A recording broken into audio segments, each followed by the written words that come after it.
It's a great honor to present our first keynote speaker, the Chief of the Swedish Navy, Rear Admiral Jens Nykvist. Thank you so much for joining us. Thank you very much.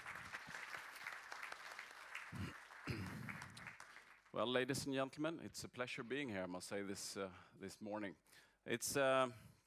I will give you, well, when the presentation starts here, I will give you an overview a little bit about the region. I will talk about the Swedish Navy in specific, of course, but also give you current and some future thoughts that I have regarding the future and the Swedish Navy and the way ahead. Questions? I'm not sure regarding timings, we will see. But I will be here also during the break, so if there is any questions, please don't hesitate to ask me the question and see what kind of answer I can provide for that. Well, the sea. You know, of course, the importance of the sea, all of you. And that's very true for Sweden as well. In fact, Sweden, I try to think as this, like Sweden is an island, because the importance of the linkage at sea with the transportation at sea is very, very vital. 90% of our trade goes by sea, and the ships that arrive, in particular, I would say, to the west coast in this region, is of very high importance for that. And it's not only for Sweden, it's also for Norway, etc. And I will show you a map later on a little bit about the shipments, but 89,000 ship calls to Swedish harbors, and that's with a population of 10 million approximately. So it's the sea transportation and the sea lines of communications are very, very vital. 170 million tons of goods, and of course the globalization and the national and international importance of cooperation and to be able to handle the all the ship movements around the world that needs a constant cooperation, I would say, worldwide. I will come back to that as well a little bit. If we take a look at the region, the northern region, I know some of you are from different regions, and I know there are very, very hard environments as well, with a lot of activities ongoing. But if we look to the Nordic or the high north region here in the corner of Europe, we have the importance and interest of the region, the broader west and east development now between NATO, Russia, etc. And we're in the middle with the Baltic Sea for that. So we see an increase of activities in the Baltic. And the Baltic Sea, it's not a big sea, but it is a very vital sea for all of the nations surrounding the Baltic. It's Finland, the Baltic states, Germany, Poland, etc., and including Russia, because 40% of the Russian trade goes by the Baltic Sea as well. So it's very vital for all of the nations that are connected to the Baltic Sea. The numbers of players we see, it's increasing. We see an increase of warships from, I would say, the Russian exercises is increasing. We see an increase of the NATO exercises. In fact, we started an exercise yesterday with called the Baltops. It's a yearly exercise ongoing, but it's a quite big exercise. It involves approximately 50 ships, warships, and 60 airplanes. So it's a quite big, thank you, quite big exercise that is ongoing right now in the Baltic Sea. And I can give you an example from 2017 here, when we had our own big national exercise as well, Aurora, with the whole Swedish Armed Forces that were involved in that one. During that time, we had an exercise called the Northern Coast. We had the exercise Aurora, and we had the Russian exercise Zapad ongoing at the same time in September last year. And during that time, I would say in this small ocean, in this small region down here, it was approximately 90 warships in that small region. So it's so there are some uncertainties in the region, definitely. And I will also come back a little bit to the gray zone, or the hybrid warfare maritime the maritime hybrid warfare. Let me talk a little bit about and give you a perspective of the Baltic Sea. It's a challenging environment to work in, and you need the right equipment and the right knowledge for this. And I take the opportunity to do some commercial, because in 2022, the Swedish Navy will celebrate 500 years as a Navy. So it will be, I would say we have pretty good knowledge of the region. We have been working here for quite a while.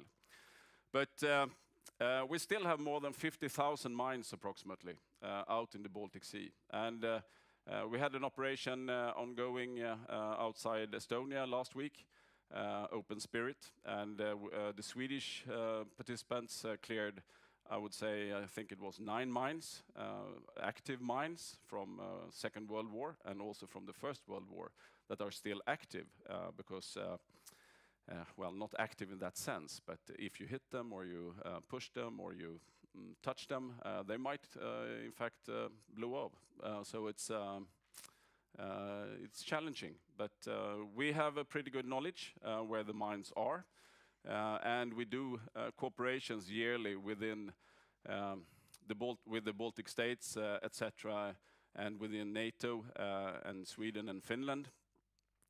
With cooperation there, we clear certain areas yearly for that. So we have been doing that for years, and I'm pretty sure we can do that for the rest of my lifetime as well, because it takes time, as most of you know, to clear mines as well and to find them. It's very shallow, the Baltic Sea, so that's why it's pretty good to use the mine warfare in the Baltic. It's average depth of 65 meters approximately. You have some deeper parts, but of course some shallower parts as well. So the medium depth, 65, 70 meters. So it's if you work in the underwater domain, it's necessary to know the bottom pretty good, and you take the advantage of using the bottom as well into your tactics, etc. Well, you have a nice weather outside right now. It's very shallow water. That means that it will be quite warm and nice to be a tourist into the Baltic as well, to go for a swim in the summer, but it will also be ice in the winter. So that means that the temperature will shift heavily during the season, and that makes it challenging if you want to chase a submarine. So as a former submariner, it's a very good environment to work in, I would say. 2,000 to 3,000 ships constantly on the way into the Baltic. So this is the normal open picture from the AIS system, just taking a regular day of the situation in the Baltic. For me, it's very vital to be present, and I want to be present, I would say, out here, down here, to have the understanding what's ongoing in the region and where are the ships going. Because if we look into the maritime hybrid warfare today, will we know before it will be war? I don't know, but it's vital for me to be out there and find the trigger that might do something that I don't like or we don't like in Sweden. Because the fixed chain that we have, the radar chain along the borderline, well, the Earth is round, so it will only see a certain distance. So it will make sure that we will find the movements within the territorial waters. But what happens outside the territorial waters, because the distances are, well, it's very close to everything, I would say, within the Baltic Sea. So for me, it's vital to be out there. It's also vital to be there with a ship that is very capable. What I mean with that, it needs to be a ship that can build a threshold as well. Because if it's, I would say, a regular ship, it's very good for the sea surveillance, but you need to have something that makes an opponent think twice before you act as well. So that's a little bit about the ship movements in the Baltic Sea. It's vital, as I said, for not only Sweden, of course, it's also for Finland and the Baltic states, and including Russia. So if we look at this unique complex environment, it needs unique capabilities. I would say it has limited space and shallow water. It's very close to action if something happens. That's why we need to be present all the time as well. We have to have the endurance to be there, to act, because the reaction times will be very, very short. And it doesn't really matter where you are in the Baltic Sea, because it will be a very short reaction time, and also on the west coast, definitely. So there is a broad spectrum of threats. If you look to the underwater domain, you can look at the surface domain and above the surface. There are short reaction times. If someone fires a missile, or if someone turn port instead of starboard, so to say, there is very, very short reaction times before they will reach the coast and do some harm there. The broad spectrum of threats mentioned, it's reachable by airplane. I would say you can use helos, you can use fixed system, where you can have a pretty good understanding of the environment, also using fixed systems that are based ashore. But I would like to emphasize that a fixed system needs someone out there really to be able to find the right ship that you need to follow. And to do that, you need to be present out in the area. And of course, the presence of non-military actors. And that's I'm not thinking about all the ship movements of the regular shipping. This is all the pleasure crafts that during summertime in Sweden, well, you see outside here right now, I would say. It's quite a lot of sailboats, etc., that you need to take into consideration as well, and how to act towards those. So the naval operational spectrum, I would say that the Navy, we work mostly into the gray zone area, where we do our main operations. We always work towards the high-end warfare and prepare for the high-end warfare. But the presence that we have and the endurance that we need is to take care of the things that happen in the gray zone, or where there might be some maritime hybrid warfare, or asymmetric threats, or what you like to call it. So that's very, very important for us. We're always doing surveillance and territorial integrity. That's a mission that we always do with all our ships that are out there. And then you can climb up the scale. I think that some of you in here are very, very heavily involved in the work within the gray zone, also with the equipment that are being out there. That's a very vital part for that. So prepare for the high-end warfare, the full-scale attack, but we need to be present and handle all the threats along the naval operational spectrum. I'm pretty sure that we will not be unaffected. If something happens in this region, Sweden will be involved, definitely. How we will be involved and with how much, it's very hard to say, but we definitely will be involved if something happens.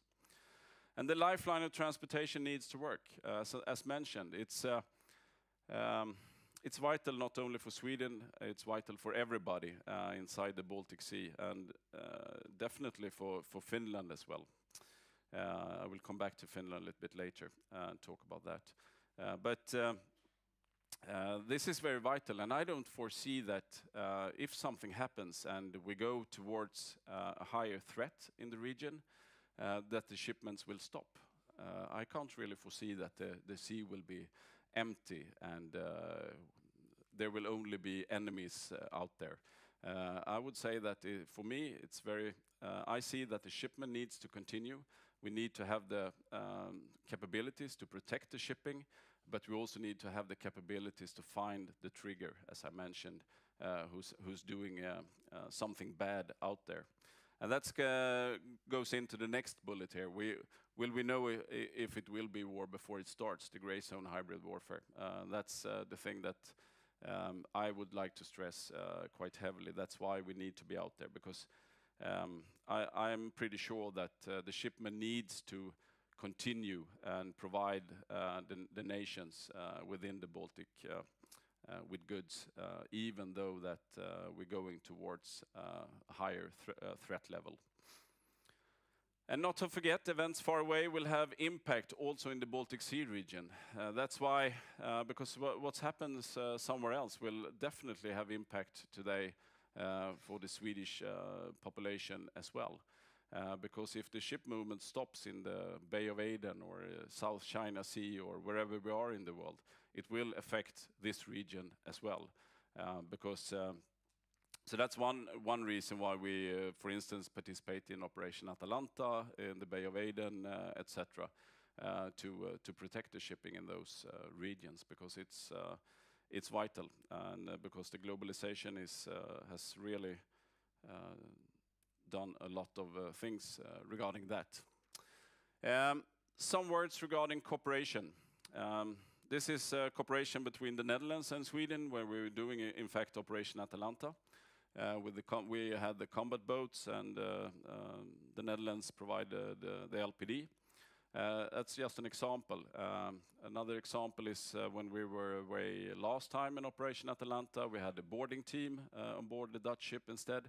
So that's a very good kind of cooperation where you can bring a part of a capability into and work together with another nation, as an example for that. Well, and of course, we don't have LPDs either, so yeah. So it's very good with that cooperation. The cooperation regarding with Finland, because Finland is a very vital partner for us to work with. We do a lot with Finland. We have a Swedish-Finnish naval task group that is ready to act if there is a crisis response operation somewhere in the world and the political level decides to send it away. That cooperation has gone very, very far.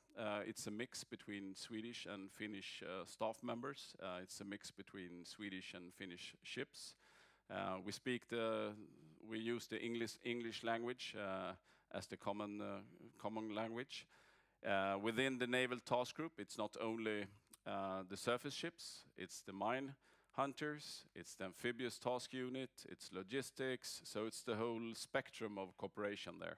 And that's very positive, and it has been working very well, I must say, for many, many years. So now it's more regarding the political level, how far they want to bring this into the future, really, because Navy-wise, it's very easy to cooperate, and for the navies, it is easy to cooperate with other navies.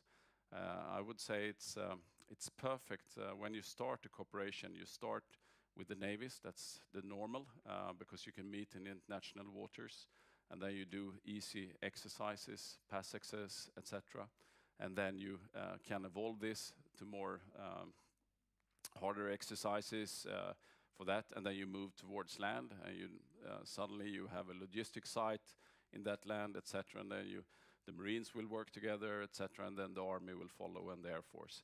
So I think that's a very good way of using the Navy as well, because it gives the freedom of movement at the sea gives us a lot of opportunities, and of course some challenges. But it's you need to use it as for your benefit, and to use the Navy is also to sending messages, of course, because you can use the Navy to provide, you show presence outside the nation, you show presence in certain areas, and you build up a pressure, of course, with that to send a strategic message. Cooperations, I can mention that we share the surface picture with Finland, etc. We have the sea surveillance cooperation where we try to track all these ship movements, and that's on regular basis, Sweden, Finland. We also have a cooperation within the Baltic states and all the Baltic nations that, except Russia, that we share information as well regarding the surface picture. And the UK is also involved in that. It's called SUKBAS. And yet another cooperation is the Baltic, the BOSP, Baltic Ordnance Sea Disposal, with the mine clearings areas where we meet yearly to do prioritizations of areas that we need to clear mines from certain parts, and we come to common understanding, and then we make a priorities, and we'll go and do mine clearings operations in those areas. So some ongoing developments, because well, I would like to have more ships, and that's of course my role that I would like to stress. But there are some ongoing developments in Sweden right now, and it's we have the Submarine A26 project that is ongoing.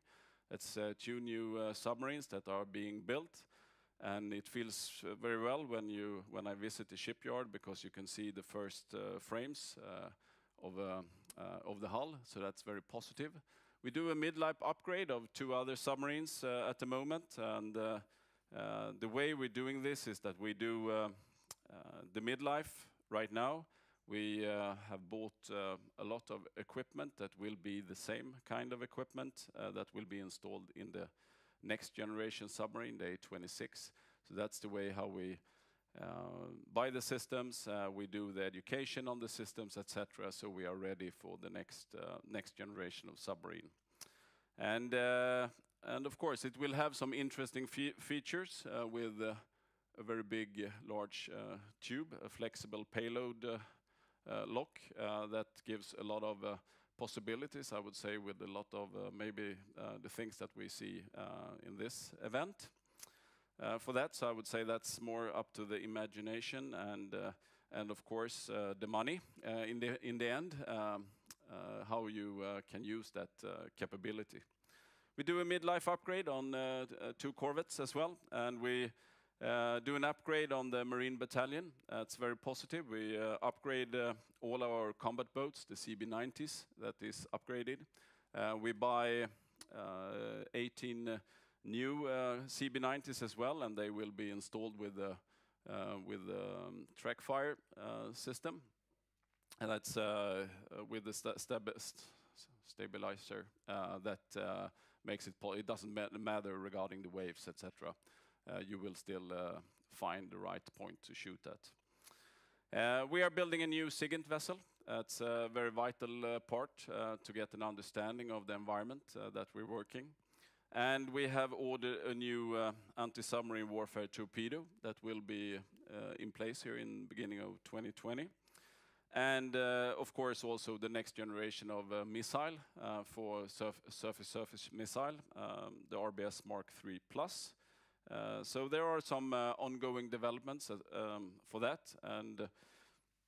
But if we look into the future, that the Navy will also in the future have the need to work within the whole spectrum of the naval conflict. If you see for the regular duties for the navies, I don't foresee that that will change in the future either. It will remain approximately the same basic operations that we will conduct for the naval conflict.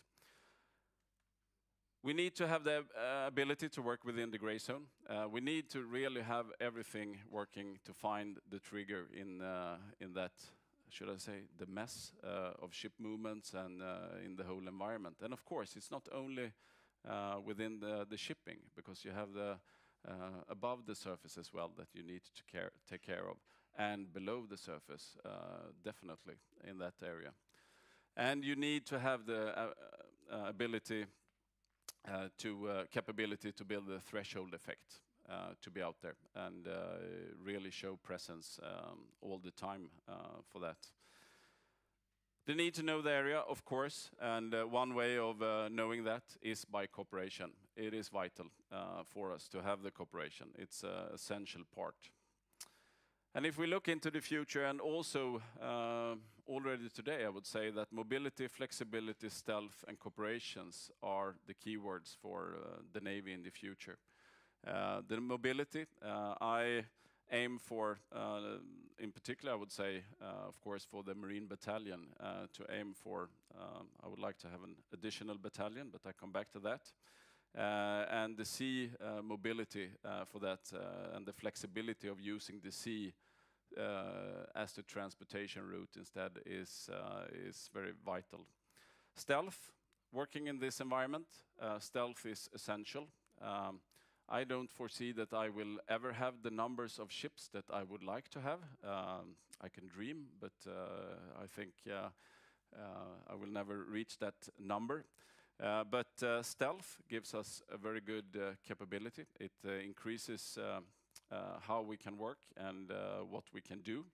And to be honest, I would say we are pretty good at this in Sweden, both within the submarines and the surface ships, etc. We have put a lot of effort into the Hsbo class corvette and, of course, the submarines for that. So that's something that I really stress that we should continue to work with, because to be unseen in this environment is very, very good.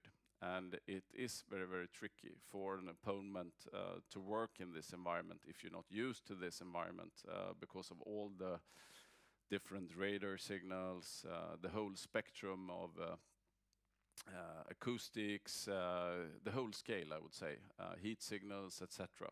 So to work there, to be present there with good stealth capability is very vital.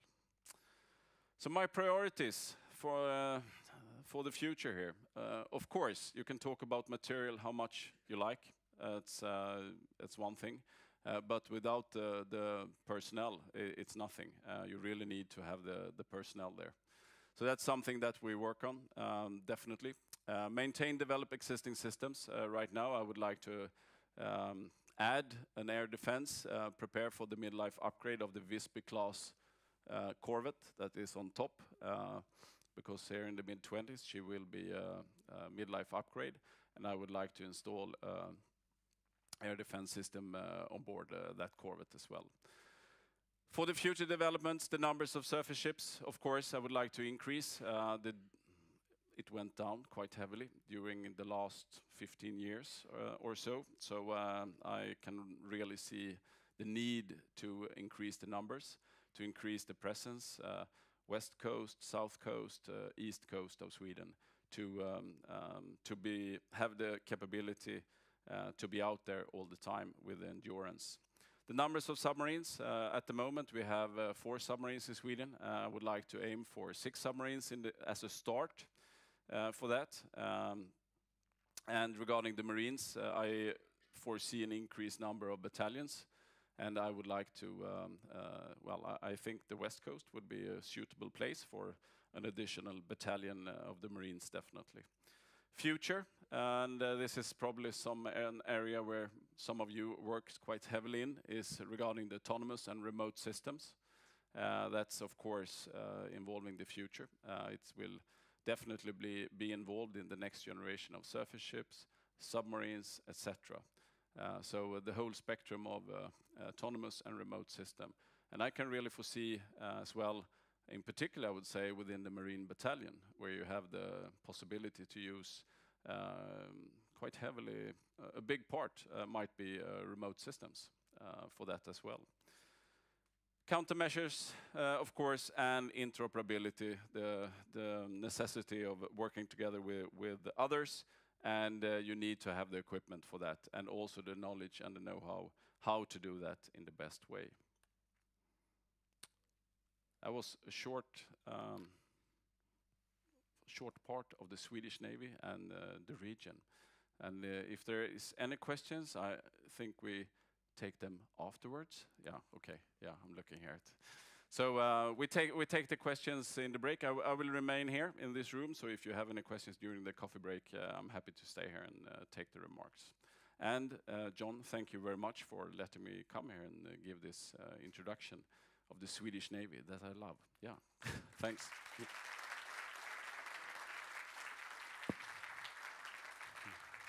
Thank you very much.